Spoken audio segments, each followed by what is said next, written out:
गजा में इजराइल मुकम्मल कंट्रोल के लिए अब पेशकदमी और तेज कर दी है और अपने हमलों में इजराइल ने शिद्दत लाई है। लेकिन दूसरी तरफ अगर देखा जाए तो गजा में जब से जमीनी जंग छिड़ी है, जब से इजराइल ने अपने सैनिकों को जमीन पर उतारा है, उसके बाद से इजराइल की परेशानियां बढ़ गई हैं। आईडीएफ के जवानों की हलाकतें बढ़ गई हैं और गजा के अंदर इजराइल के जवान मारे जा रहे हैं क्योंकि इन पर हमास और हमास के जो मुजाहिदीन हैं वो लगातार हमले कर रहे हैं। जी हां, आपको बताते चलें कि गजा में इजरायली फौज की नई कार्रवाई हुई है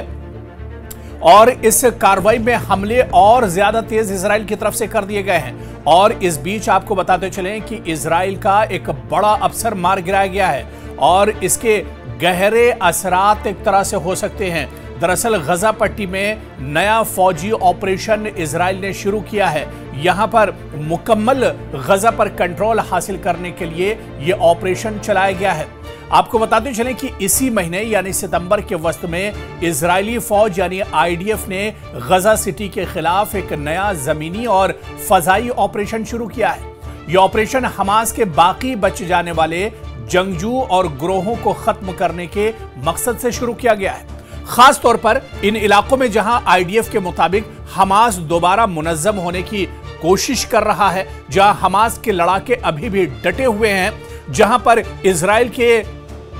जो अगवा हैं और जो बंधक हैं वो वहां पर मौजूद हैं, ऐसे इलाकों में इजराइल अब बड़े पैमाने पर एक तरह से कार्रवाई कर रहा है। और इस बीच आपको बताते चलें कि इजराइल के एक बड़े फौजी अफसर की हलाकत हुई है। जी हां, मेजर शाहिर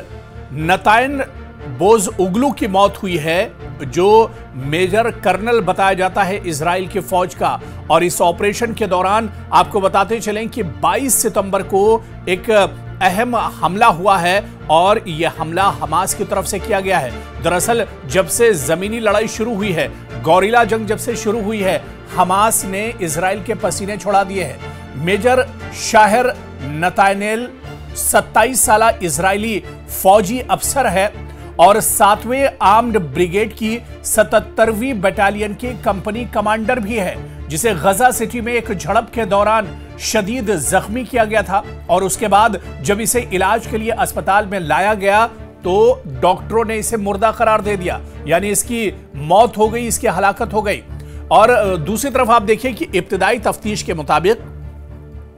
हमास के एक जंगजू ने, एक मुजाहिद ने इनकी बटालियन के टैंक पर आ रही आरपीजी से हमला किया, जिससे मेजर बोज उगलू पहले तो जख्मी हो गया और इसके बाद जैसे ही इजराइल के इस अफसर को अस्पताल में मुंतकिल किया गया, जहां वो जख्मों के ताब ना लाते हुए एक तरह से दम तोड़ गया और उसकी मौत हो गई। आपको बताते चलें कि गजा सिटी के खिलाफ नए हमले में ये इजरायली बड़ा अफसर है जो हलाक हुआ है। इससे पहले तो कई हलाकतें होती रही हैं। इजराइल और आईडीएफ के कई जवान एक तरह से हलाक होते रहे हैं, उनकी मौत होती रही है गजा के अंदर, जिस पर हमास ने हमला किया है। 2 दिन पहले ही हमास ने एक बड़ा हमला किया था जिसमें कई इजराइल के फौजी हलाक और जख्मी हुए थे। लेकिन ये बड़ा अफसर है और ये पहला वाकया है या ये पहला हमला है जिसमें इजराइल का कोई फौज का बड़ा अफसर हलाक हुआ है। और इस हलाकत से आपको बता दें कि इजराइल को, बेन्यामिन नेतन्याहू को और आईडीएफ को बड़ी चोट पहुंची है, बड़ा झटका एक तरह से पहुंचा है, क्योंकि लगातार इजराइल जिस तरह से जमीन पर पेशकदमी कर रहा है, जिस तरह से लगातार इजराइल ने हमले तेज कर दिए हैं, अब ऐसे में इसका खमियाजा कहीं ना कहीं इजराइल को भी भुगतना पड़ रहा है। अब इजराइल ने अपने फौजियों को जमीन पर उतारा है और जमीन पर गौरिला लड़ाई करना, वो भी हमास के मुजाहिदीन के सामने, क्योंकि जो गजा पट्टी का और पूरे गजा का जो महल वक़ू है वो दरअसल बहुत एक तरह से गुंजान है, बहुत मुश्किल है और गजा में ज़मीन के ऊपर उतर कर लड़ना बहुत ज़्यादा मुश्किल है। और यही दुश्वारी दरअसल इजराइल के फौजियों के सामने भी आ रही है। आपको बताते चलें कि इजराइल के फौजी लगातार पेशकदमी कर रहे हैं, लगातार पेट्रोलिंग कर रहे हैं, लगातार पूरे इलाके में अब इनका सर्च ऑपरेशन चल रहा है। दरअसल इजराइल उन इलाकों की तलाश में है जहां पर हमास ने इजराइल के बंधकों को एक तरह से रखा है। हालांकि हमास ने 2-3 दिन पहले ही एक फोटो जारी किया था और इस फोटो में 48 इजरायली बंधकों के फोटो जारी किए गए थे इस तस्वीर के अंदर, और एक पैगाम भी हमास की तरफ से दिया गया था कि ये आखिरी अलविदाई फोटो है और इन बंधकों को, जो इजराइल के बंधक हमास के पास हैं, इन बंधकों को गजा सिटी के अलग अलग हिस्सों में दरअसल छुपा कर रखा गया है और अगर इन बंधकों की मौत होती है, ये किसी हमले में मारे जाते हैं, तो इसके लिए सीधे सीधे आईडीएफ और इजराइल जिम्मेदार होगा। इसके लिए नेतन्याहू की जो जिद है वो जिम्मेदार होगी, नेतन्याहू की सरकार एक तरह से जिम्मेदार होगी। दरअसल हमास ने चेता दिया है कि अगर इन बंधकों की जान को खतरा होता है, अगर इन बंधकों की जान जाती है, तो उसके लिए इजराइल एक तरह से जिम्मेदार होगा, क्योंकि इजराइल से बार बार इजराइल के अंदर के जो लोग हैं, जो एहतजाजी हैं, वो भी यही अपील कर रहे हैं कि जंग बंद होनी चाहिए, क्योंकि जंग अगर ये बढ़ेगी, अगर गजा पर हमले और तेज होंगे, तो जो इजराइल के बंधक हैं, अभी भी जिनकी तादाद 40 से ज्यादा बताई जाती है, हालांकि ये नहीं पता है कि इनमें कितने जिंदा हैं कितने मुर्दा हैं, लेकिन जो जिंदा बंधक हैं उनकी जान पर एक तरह से खतरा बना हुआ है और हमले अगर ये तेज होंगे तो फिर ये बच नहीं पाएंगे। और इसी वजह से लगातार जब से जमीनी पेशकदमी शुरू हुई है, ऐसे में इजराइल उन इलाकों की खोज में लगा हुआ है। इजरायली फौज उन इलाकों का पता लगाने के लिए सरगर्म है जहां पर ये इजराइल के हमास दरअसल इजराइल के जो बंधक हैं वो हमास के पास रखे गए हैं, लेकिन इसका सुराग आज तक इजराइल नहीं लगा पाया। देखिए,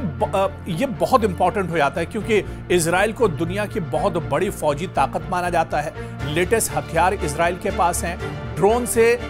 एक दूसरे मुल्क में बैठे हुए शख्स पर हमला इजराइल कर सकता है और अब इजराइल से ही वो कतर पर हमला कर सकता है, ईरान पर हमला कर सकता है। लेकिन हमास की टेक्नोलॉजी के सामने, हमास की रणनीति के सामने इजराइल बौना नजर आ रहा है, क्योंकि पिछले 2 साल में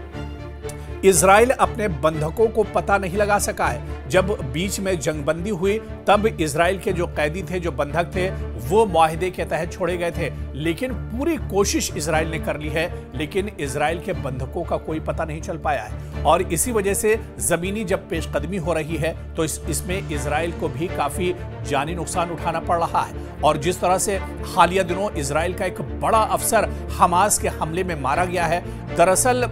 यह हमला हमास ने उस वक्त किया जब एक पेट्रोलिंग की जा रही थी और इजराइल के और आईडीएफ के कुछ जवान पेट्रोलिंग पर निकले हुए थे, इलाके में सर्च ऑपरेशन चलाया जा रहा था। उसी वक्त अल-क़साम ब्रिगेड और हमास के कुछ जो मुजाहिदीन हैं वो घात लगाकर बैठे हुए थे और गौरीला लड़ाई में दरअसल हमास बहुत मजबूत माना जाता है और जैसे ही ये लोग उस इलाके से गुजरते हैं, इन पर बड़ा हमला कर दिया जाता है और इस हमले में कई इजरायली और आईडीएफ के जो जवान हैं, जो फौजी हैं, वो जख्मी हुए हैं। लेकिन सबसे बड़ा नुकसान इजराइल को यह हुआ है कि इजराइल का एक बड़ा अफसर इस हमले में मार गिराया गया है और यह बिन्यामिन नेतन्याहू के लिए बहुत बड़ा एक तरह से झटका